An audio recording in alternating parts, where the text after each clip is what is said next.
Death Be Not Proud, a memoir penned by the journalist and author John Gunther in 1949, draws its title from John Donne's poem Holy Sonnet 10. The narrative opens with a foreword where Gunther provides context about his son, Johnny, who succumbed to brain cancer at the age of 17 after a 15-month battle. While the early, joyous years of Johnny's life are briefly touched upon, Gunther predominantly focuses on the period of his son's illness. Gunther paints a vivid portrait of Johnny, portraying him as bright, witty, and handsome with blonde hair and blue eyes. Despite excelling in intellectual pursuits, Johnny's life is cut short, preventing him from attending Harvard as planned. Johnny returns home seemingly healthy during spring break but complains of a stiff neck during a routine physical examination by the family doctor, Dr. Traeger. As Johnny's symptoms worsen back at school, the local doctors diagnose him with a brain tumor.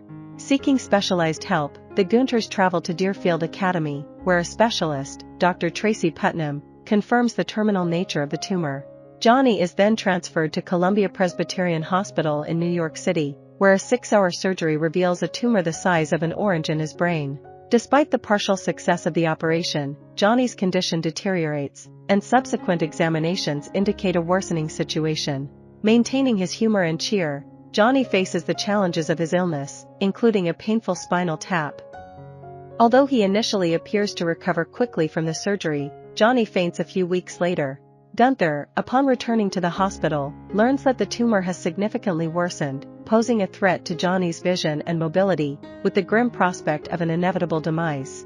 Discharged from the hospital, Johnny returns home to Connecticut but continues to battle the relentless progression of his condition, marked by deteriorating vision and a troubling infection in a protrusion on his head.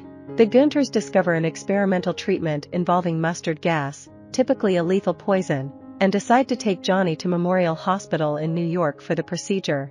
Despite the severe side effects, initially, there's an improvement in Johnny's condition.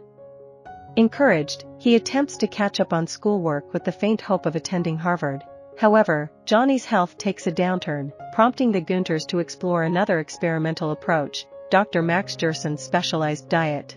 This regimen includes ample rest, enemas, and a diet devoid of salt or fat. Remarkably, Johnny responds positively to the Gerson diet, instilling hope in Gunther that recovery is possible. Yet, additional bumps on Johnny's head force him out of school.